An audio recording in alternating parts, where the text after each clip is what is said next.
talking about this next Unit 5 or Chapter 5, whatever you want to call it. And it's discussing the idea of pesticides in the environment. And everybody has a different opinion about the use of pesticides. And the potential of harm to the environment. We all recognize that pesticides are chemicals. Some of them, a few of them, are naturally occurring chemicals. Things like copper and sulfur are materials that are readily available in our environment, and thusly, those materials are categorized as such that they can be used in an organic type of production because they're not a man-made chemical. Sulfur is a wonderful fungicide. It is widely used as a fungicide on a lot of different crops. Can be a little bit phytotoxic if not used properly. Copper an organic compound? Don't we have in copper naturally occurring? Yeah, but it's inorganic, it's a metal. But you are using a formulation of copper. Generally, it's copper sulfate, which is an inorganic, or it's an organic type of compound, naturally occurring, and it too is used as a fungicide, particularly on some grapes, some apples, some peaches, some tomatoes, widely used on tomatoes. So when it comes to this stuff, it's considered organic if you can just get it straight out of the dirt? If it's a naturally occurring substance, it's considered organic. And that's the way that is categorized. Now, if it's something that we have to alter or be man-made, it is not suitable for organic production. So copper would be considered organic, but steel would not be? Well, if you were using, yeah, right. Steel is a manufacturer, yeah. Yeah. Now, if you're using rust, that might be different. But you're getting into the technicalities of it. Organic production is a metallurgy. Well, it's an animal in motion is sort of the way I would view it. A lot of the folks that do grow organic type products will use certain naturally occurring materials. Nicotine is a naturally occurring product from tobacco, and nicotine qualifies as a organic insecticide because it's a naturally occurring product that comes from tobacco, and it's a very effective insecticide. Matter of fact, there are a lot of folks that work in tobacco, particularly during the season in which they're doing suckering and topping, and then later when you begin to harvest tobacco. If you're not doing it mechanically, you're having to do it manually. And quite often, mornings like what we had here today, it was extremely wet. We had a lot of dew. And folks that go out and work in tobacco, when it's as wet as it was today, there are a lot of them that will have a sensitivity to that nicotine, and it'll actually make them physically sick. They're actually getting toxic substances off of the leaves. I'll always remember started fishing one day, and a friend of mine, we were going to go out on his boat, and we had a bucket full of minnows. And there was a guy walking by, and he had a cigarette. He just flipped the cigarette duct into the bucket of minnows we had, and 2 minutes, every minute that we had was dead because of the nicotine that came from that cigarette. the minnows were extremely sensitive to it. So I'm pretty sure if you chucked a cigarette butt in a fish bowl, it'd kill them. sure it'd kill them. Because of the nicotine that's there. But nicotine sulfate is a naturally occurring product, and it's there. So when we talk about environmental hazards, most all of the pesticide labels that we talked about a week or two ago have an environmental hazard statement on them. And it's a statement that talks about the potential hazards that exist from that particular material. When we talk about pesticide applications, the label is going to be very explicit about what we call sensitive areas. And sensitive areas are places near schools, playgrounds, or hospitals that you need to be aware of a pesticide application around those. So you've got to have special precautions. Groundwater is another sensitive area. And some of us have wells or a sinkhole or soils that are particularly porous. And they qualify as sensitive areas. In other words, areas that you don't want to expose to pesticide contamination. Any sort of surface water, lake or river, would be considered a sensitive area. Habitats where there are endangered species or areas near an apiary. What's an apiary? Some kind of sanctuary for something. Of course, but what it's, I don't know. Carol, what's an apiary? I'm not sure. Okay, that's why we ask. An apiary is a place where people have bees. In other words, if you have an area that you may have some bees that you're going to use for pollination of your pumpkins and your watermelons and so forth, that's an apiary. Speaking of bees, are they really as borderline extinct as the media makes them out to be? They are under a lot of stress. You mentioned the media. The media is always looking for something to sensationalize, to proliferate their existence. Oh, I see it here, sir. Yeah, apiaries, honeybee hives. Yep. But folks that have bees don't want you spraying insecticide. And when we talked about the formulations last week, we were talking about a microencapsulated form of an insecticide. They are extremely toxic to bees because the insecticide may not be toxic at the time that it's exposed to the bee, but it affixes itself to the legs or the little pollen sacs that are on a bee, and they take it back to the hive. And in time, that microencapsulation will begin to break down and emit all of that toxic material into the colony of the bees, and it's been very detrimental to bees. But there's a lot of natural factors that are affecting bee populations. Weather variations are tough on bees. They don't like extremely cold or extremely hot, either one.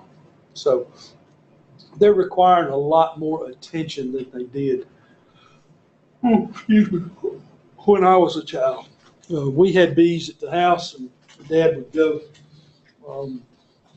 take off a super or two of honey a couple of times a year, and we didn't do a whole lot to it. But now you have to treat them for. Bees actually have problems with insects themselves.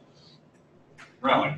There are a species of mite, which is called an aurora mite, and it gets into the trachea of the bee and irritates him enough that it'll die.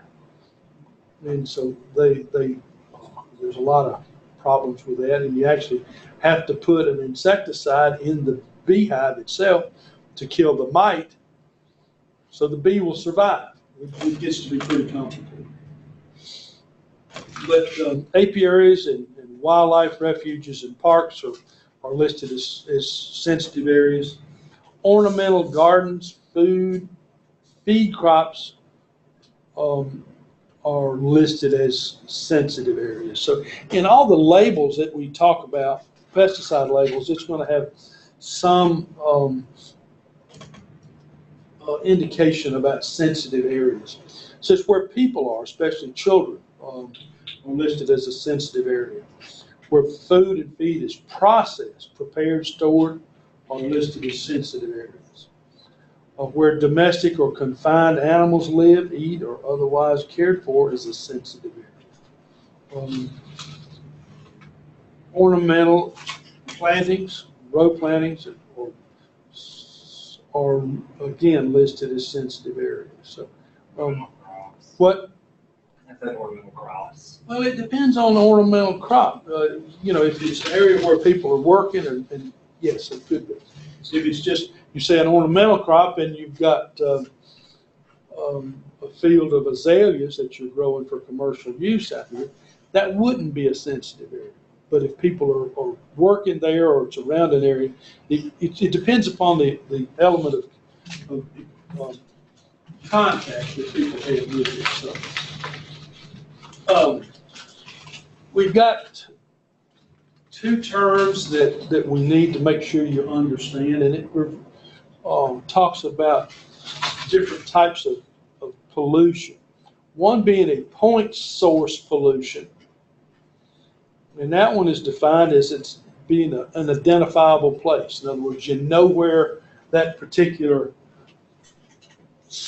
pollution took place. In other words, if you had a 2.5 gallon jug of methylparathine and there was a hole to come in it, and you began to get a spill on the floor, that would be a point source pollution. You know the point at which that pollution took place.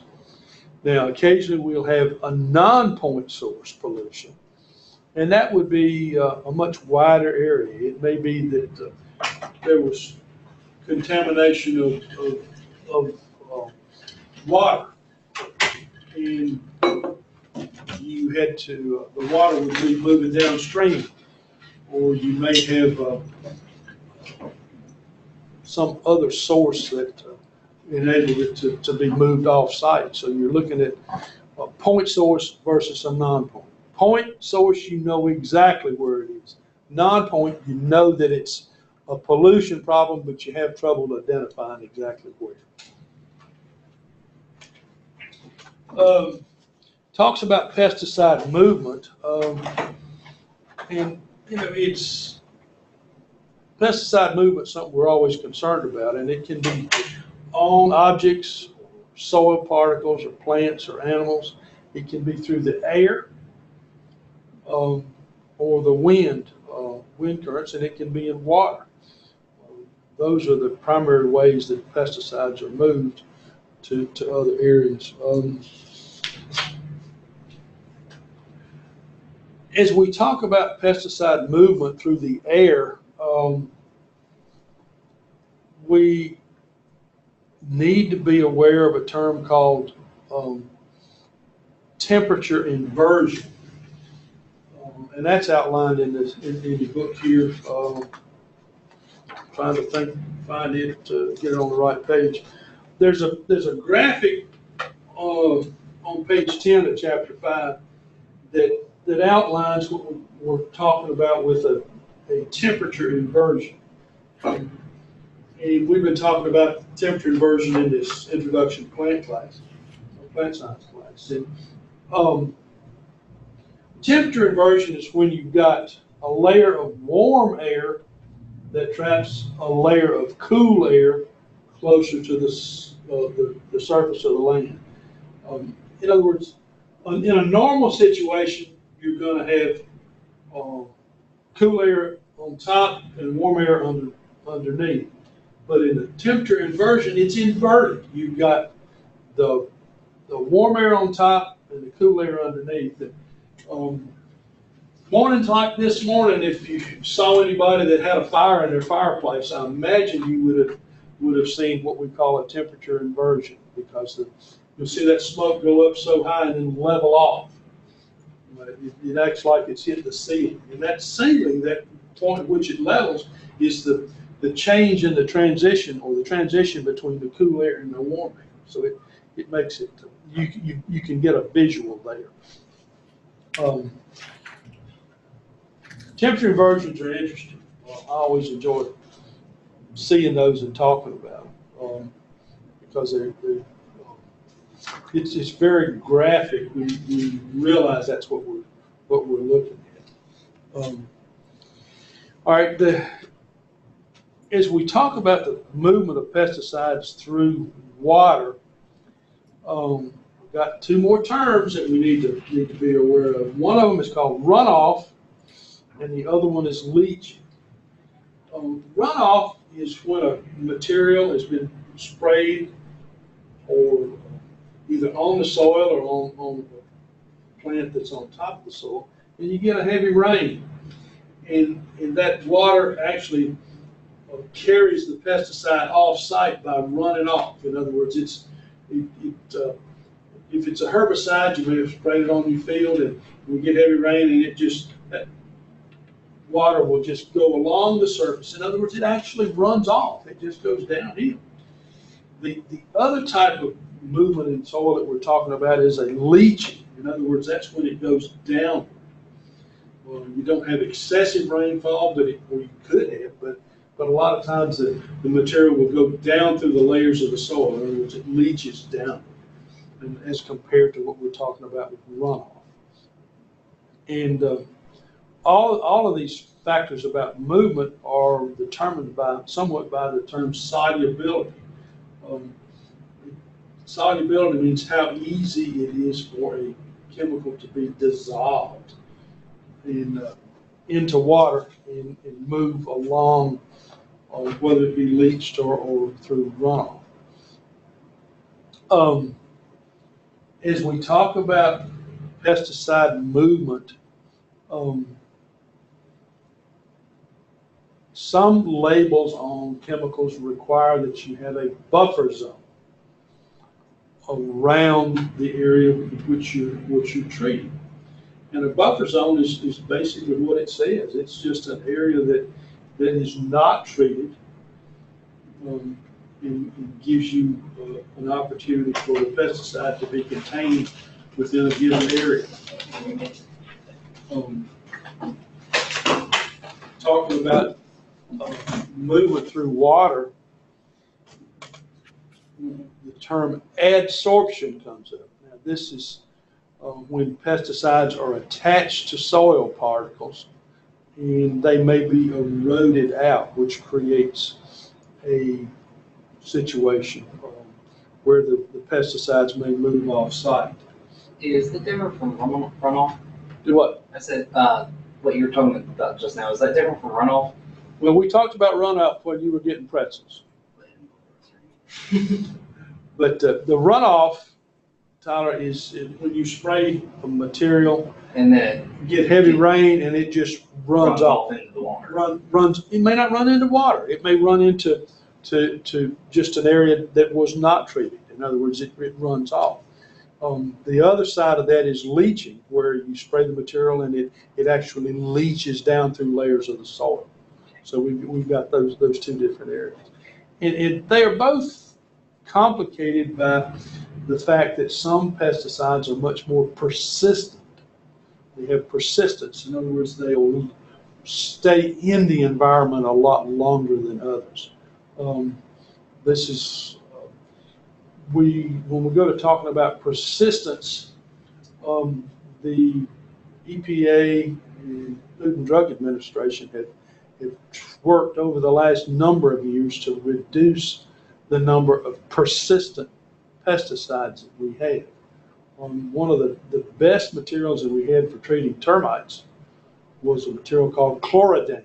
It was a chlorinated hydrocarbon, and it would, when you spray it on the base of your house or somewhere where you potentially might have termites, it would persist. In other words, it would stay there, stay on that material, on that wood or whatever. It had a long lifetime.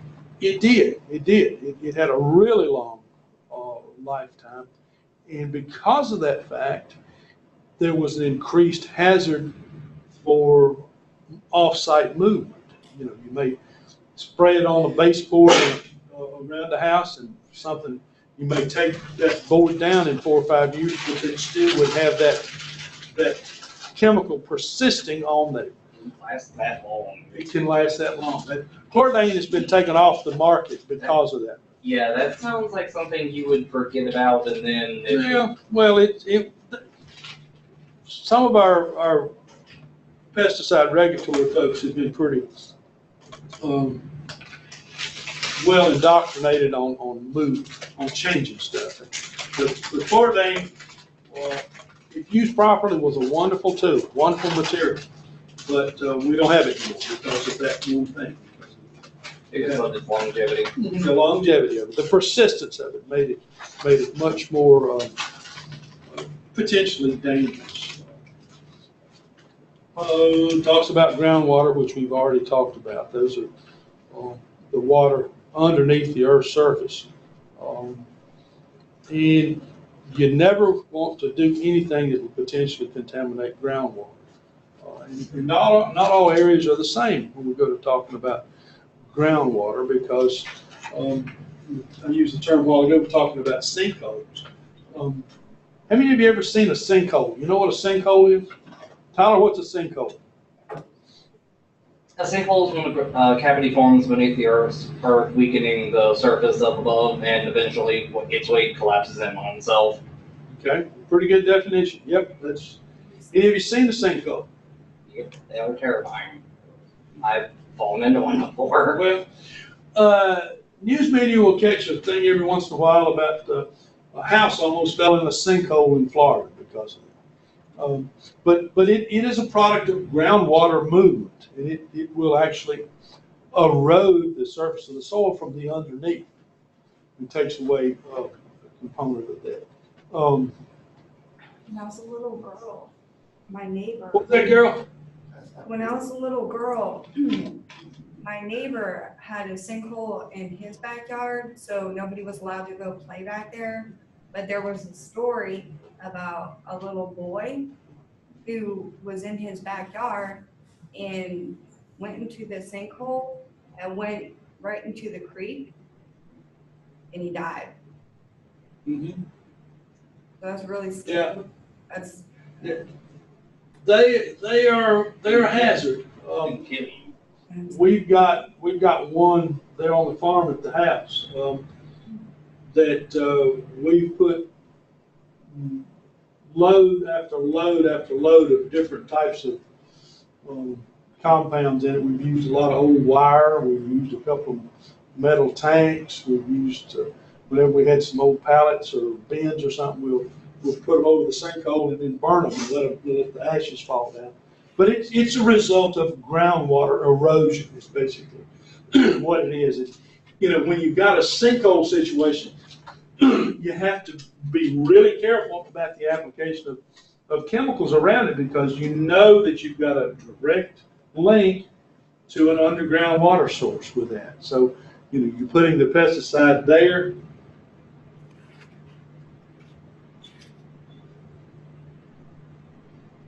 Got an airplane? Oh, yeah, no, I had some pictures of some sinkholes, but oh, there we go.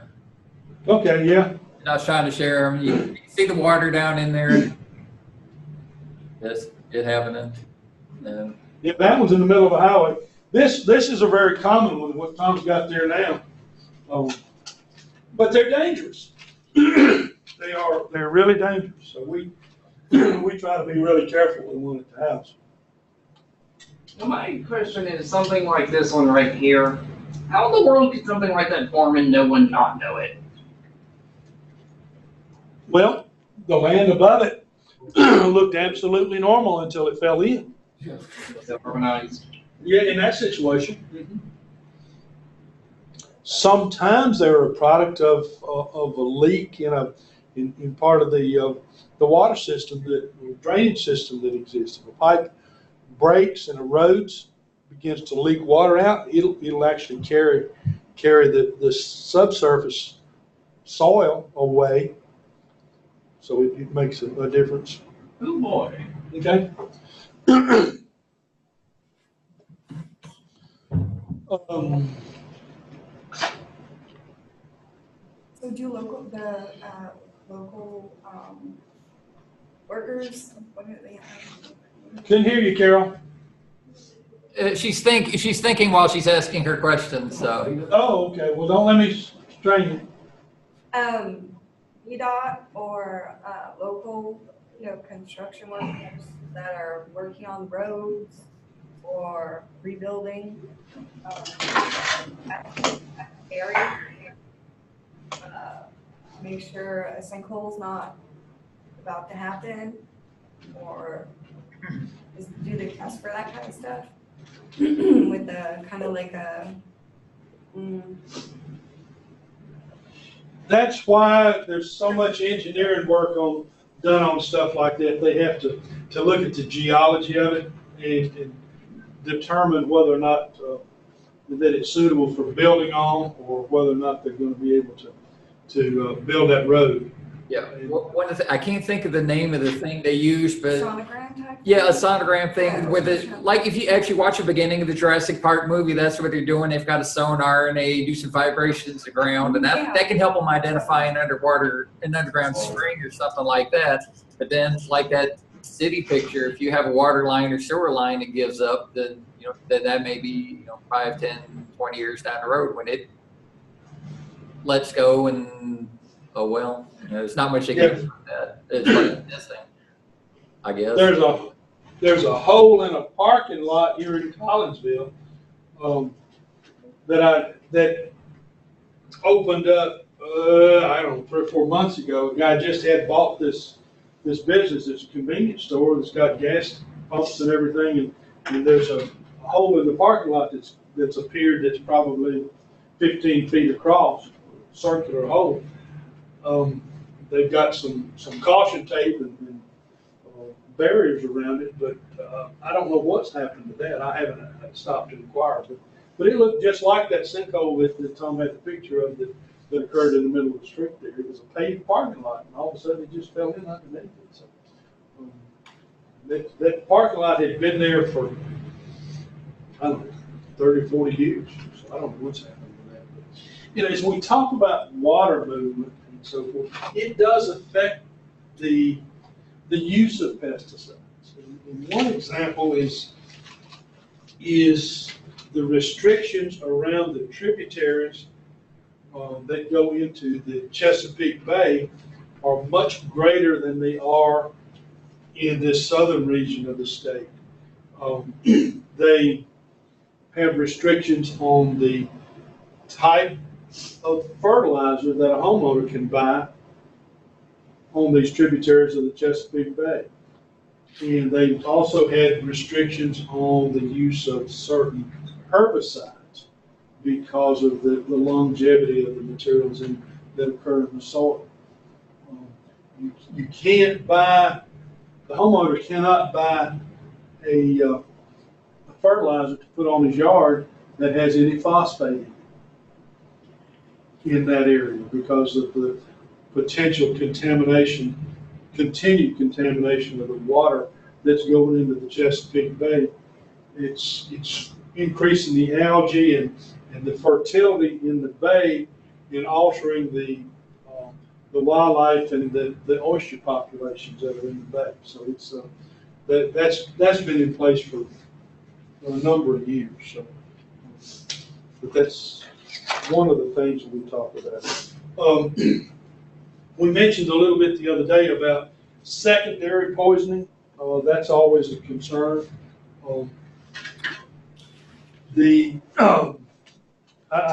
I gave you an example of the mouse bait that or the application of material that we used to use for mice in the orchard. We spray it on the orchard floor after we had harvested all the apples, and because we had populations of what we call a vole that would feed on the roots of the apple trees and weaken and possibly kill those. So we were trying to reduce the volume of these little mice. We spray that on the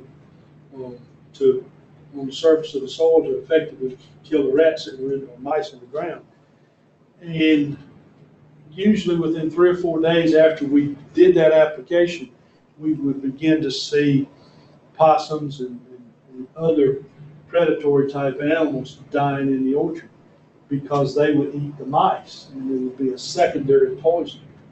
The example that it gives in the book talks about baiting for pigeons that were a hazard in some areas. They were using a bait to reduce the numbers of pigeons, but then there would be a hawk that would potentially eat the pigeon, and then the hawk would die. So, that's these persistent type materials that sometimes can be used have a secondary effect by poisoning an unintended creature.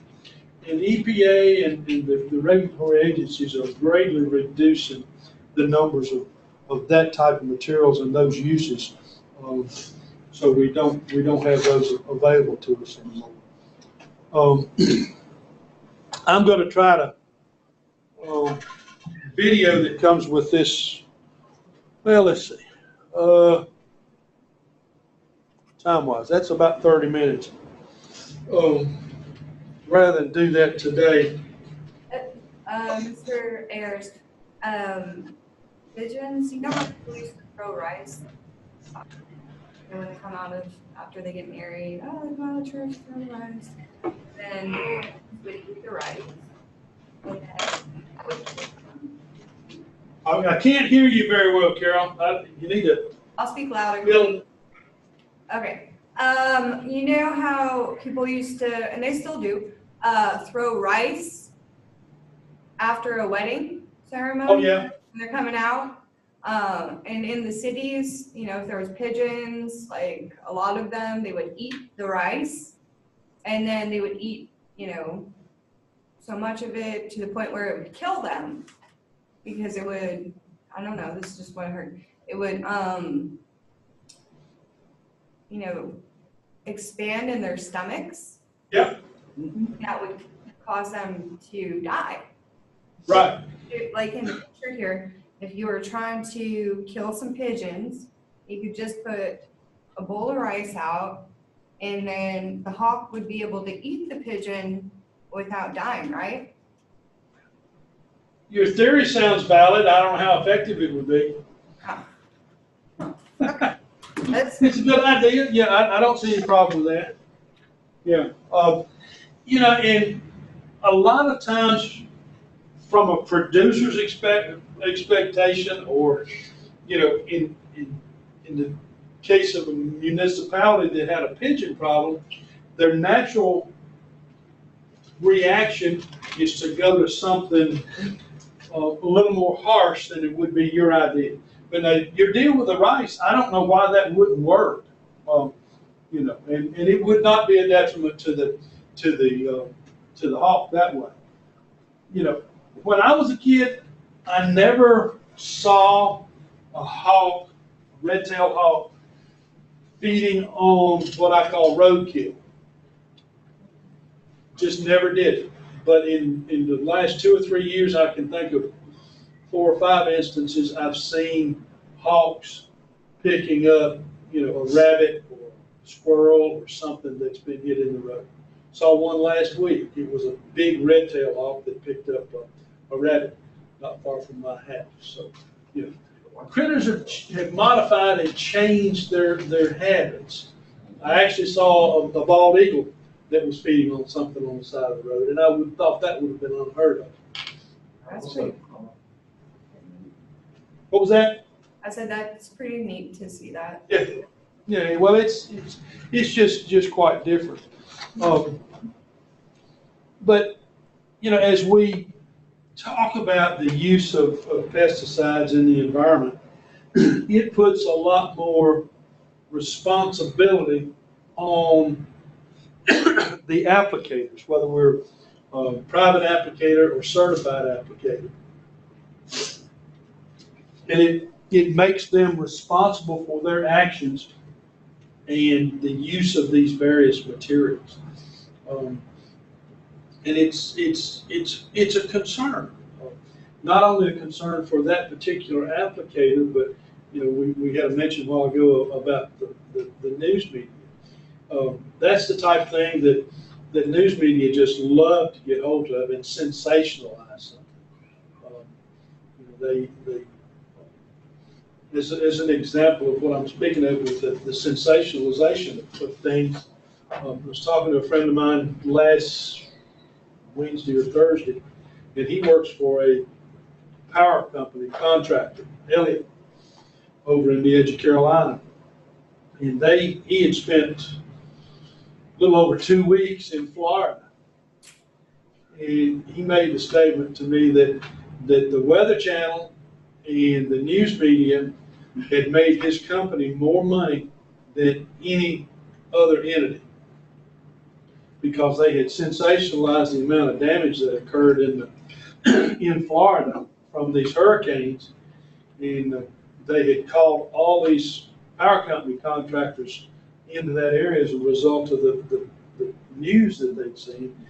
And Buddy was one of 1,000 guys that was parked or was trying to reside in a parking lot in tents and cots in the heat down there. And he said that he was getting paid for 16 hours of work every day, which was 8-hour regular time, and I think the last 8 hours was a double time because of the hazard. And he says on an average they worked about 2 hours a day. He said it was just, he said they had looked at so much and videoed so much damage, but he said the damage was not that great. He said there was nothing for these guys to do. He said it was really, really horrible. Now I don't think that's a situation that's existed in Panama right now, but I think that was quite. Do what? You said Panama, you meant Puerto Rico. Yeah, I meant Puerto Rico. Puerto Yeah, Rico absolutely. is bad. Puerto Rico apparently is really bad. So. What's worse is they can't even get the supplies that are already sitting at the docks inland.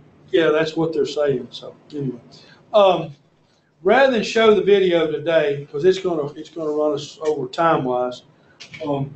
If you got any questions or anything about what we're talking about with pesticides in the environment, and that's one of the reasons that the label is as explicit as it is about the what to do's and what not to do's as we look at those. So, any questions, concerns? Your thoughts about the rice, Carol? That's interesting. I'd never thought about that being a problem, but I'm sure it could be. Thanks. Okay. I don't know if that's just what came to my mind. Well, that's fine, and they have to eat quite a bit of it, I would imagine, to make it, effective. But probably have to find them a glass of water or something afterwards. So. Yeah. Okay. If nothing else, I'll just shut up for today, and we'll pick this up on Wednesday. I'll see you then. Thank you. Okay, bye. Have a good day.